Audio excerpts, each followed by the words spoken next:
Hello chess friends and welcome to Jozarov's chess channel and welcome to my best chess games of all time series.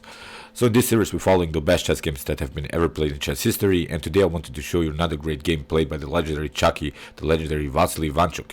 He played the game against Sergey Volkov back in 2005, and the French defense was played, the classical variation, but I think nothing classical will happen in this game because again, Vassily Ivanchuck will sacrifice some pieces for the initiative, and that's why I like his games. That's why I decided to publish another great game played by him. I hope you don't mind. I have published now many games recently played by Vassily Ivanchuck, but he has really this attractive style of playing, and I hope you enjoy these games. I really enjoy them a lot. So let's check out the game. Here we have with the white pieces, as I said, the legendary Chucky with the move e4, and Sergey Volkov responded with the move e6, the French defense. Knight to c3, we have d5, and now d4, knight to f6, and now here the pinning idea.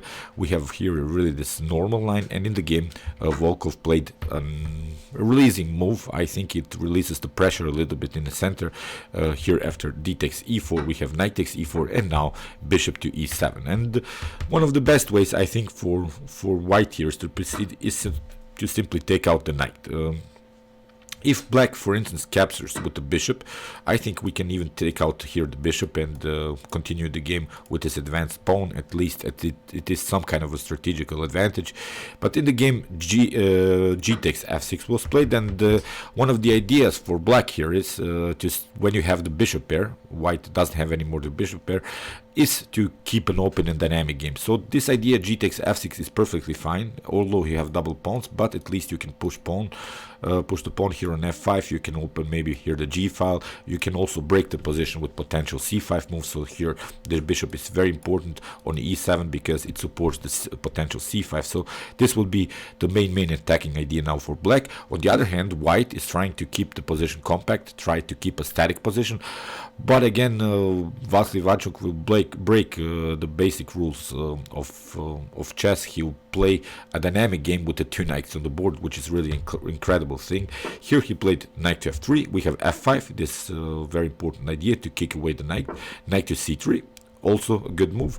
Knight to g3 doesn't bring you so much because then your knight could be an object of black's attack. So I think black would immediately push the pawn on h5, then after that maybe on h4, again kick away the knight.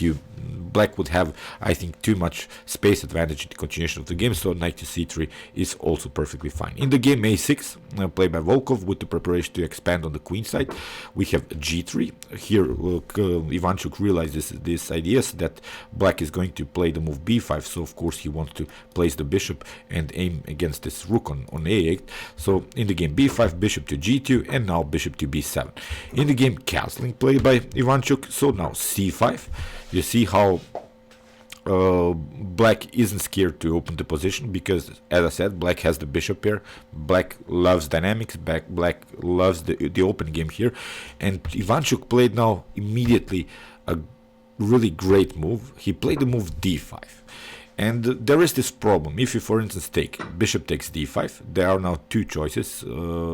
After knight takes d5, you can take with the queen, or you can take with the pawn. Taking with the queen is not so good because you get knight to d2, then your rook is hanging, so you would be forced to take with the pawn here.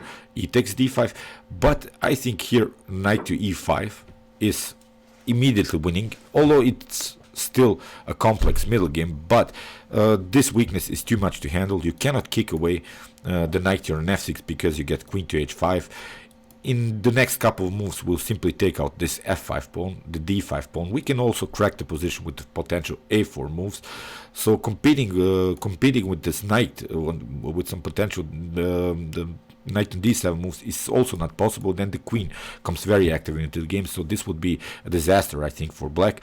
So that's why after the move d5, Volkov decided to counterplay, which is a good idea. He played the move b4, and you can guess what Ivanchuk does here. He doesn't retreat with the knight because he has pushed the pawn in order to have this support of this pawn with the move knight on c3, but now he decides to sacrifice the piece. He played simply d takes e6, and there is something when we calculate tactics. Of course black took The problem is you cannot trade off the queens. You would love to trade off the queens and then take out the knight. Then we would have a simplified position, and then black would be perfectly fine. But the problem is we can recapture with the knight. So that's why black is forced here to take. Here b takes c3, and now Ivanchuck played this intermediate move, e takes f7. So now there is this problem.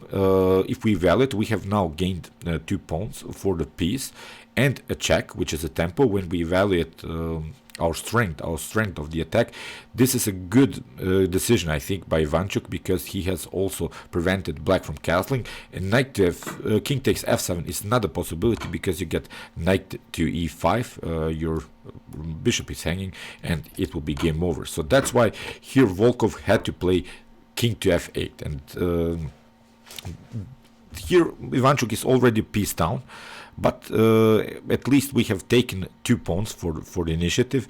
The king is out of game. The more important thing is that this rook is also out of game, and here Ivanchuck played a very natural move, queen to e2. So we don't want to, of course, trade off the queens when we have a great attack like this. When we trade off the queens, then we don't have so many attacking possibilities. So it's very important here to keep the queens on the board. In the game, c takes b2, of course, played by Volkov, now at least attacking the rook, but now rook to d1, attacking the queen.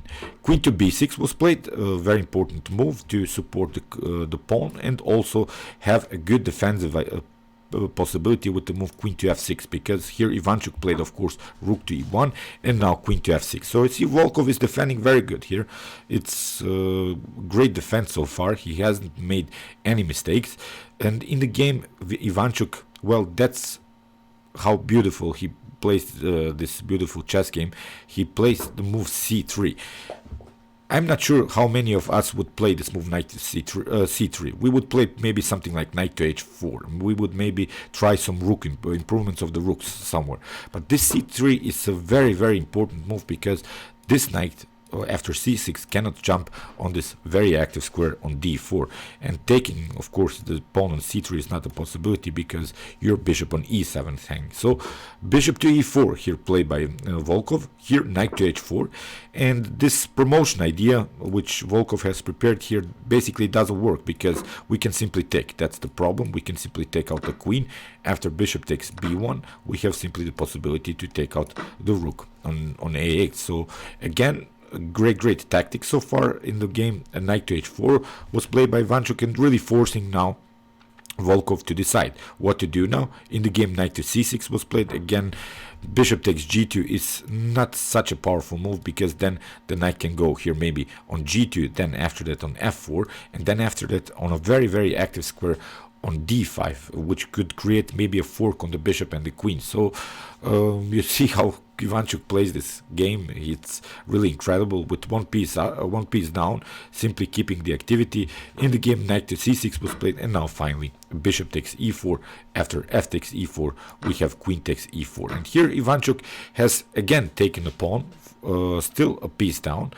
But the problem in black's position is that you cannot regroup so fast. Still, this rook is out of game, and you have to do something with this rook. Here Volkov tried rook to d8, which is also a common idea when you're on the defensive side, to trade off as many pieces as possible, so then we would have a simplified position. But in the game, Ivanchuck again kept the pieces on the board, which is important. So rook to b1, rook to d2, here knight to f3, kicking away the rook. No rooks on the second ranks are allowed in this position. It's like Ivanchuck said it to Volkov. Here rook to d6, and now simply taking this pawn. So if we evaluate the position, we have now 3 extra pawns for the piece. Still Volkov can take this pawn after a couple of moves, but again this king is vulnerable to white's attacks. Still, this rook hasn't participated in the game. King takes f7 finally, and now rook to b6. Here Ivanchuck has prepared some dangerous tactics. For instance, if you play something dubious, I don't know, maybe rook to f8, it seems like a natural move. It seems that you can escape with your king and finally do sort of a reversed castling idea.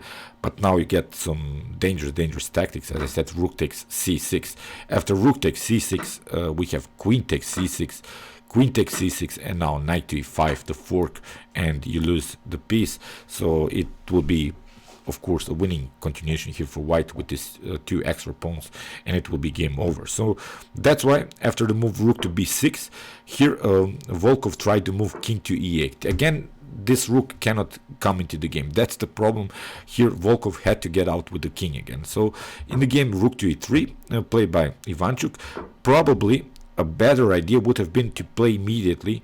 When I analyzed the game, the computer gave here this as a good move for Ivanchuck, which was probably the best line. The problem is that finally you have activated the last piece in the attack, because this activity of this queen and the rook is perfectly fine. This rook is also active, so the only piece that needs improvement is the knight on g5. And for instance, if you take queen takes g5, then we can finally take rook takes c6, rook takes c6, and now queen takes c6, and still this king is again endangered. Again, this rook isn't playing king to f7. Now we can grab this pawn. We can go again, attack dangerously here on c4. So I think this would be still a winning position for white, although down a piece, but here with the 2 extra pawns. And if we grab this a6 pawn, still with this pass pawn on the a file. So many tactical possibilities here for white. In the game, rook to e3 played by Ivanchuck. He was probably a little bit scared about this move, about this next move that Volkov played here, this move rook to f8. Still, white has a better position here, but probably he wanted to defend here this loose knight a little bit on f3. He didn't want maybe to overload his king with the move king to g2. In the game, queen takes h7 was played, so again Ivanchuck grabs another pawn, and still this pawn on a6 is hanging. So now in the next couple of moves we can also maybe take this pawn. So in the game, rook to f7, another problem, because we have again a great check. You cannot cover with the bishop. The activity of this rook, of course, isn't allowing these types of moves by black. Here rook to f8 again, and now queen to c4. Again, Ivanchuck regrouped. Now still the pieces are in attacking shape, are in attacking formation. In the game, a5. Here Volkov doesn't want to lose any material anymore. He realized that these 3 extra pawns, if this game goes into an endgame, if you could just imagine the position here without minor pieces, without these rooks on the board, maybe black will keep his extra piece, but still 3 passed pawns is, I think, too much to handle for any minor piece. So in the game, king to g2, improving the position of the king, and here rook to f7. And again, Ivanchuck takes another pawn. You see how loose these pawns were on the board. They were all over the board. There were simple targets for white here. After rook takes c5, king to f8, and now queen to h5, king to g8. Finally, Volkov has brought the king on a natural square, but it's a little bit too late. I think here Vassily played simply queen to g4, the check, rook to g7, and here queen to c4. Here rook to f7 was played, and now queen to f7, again some perpetuals, but now queen to c8.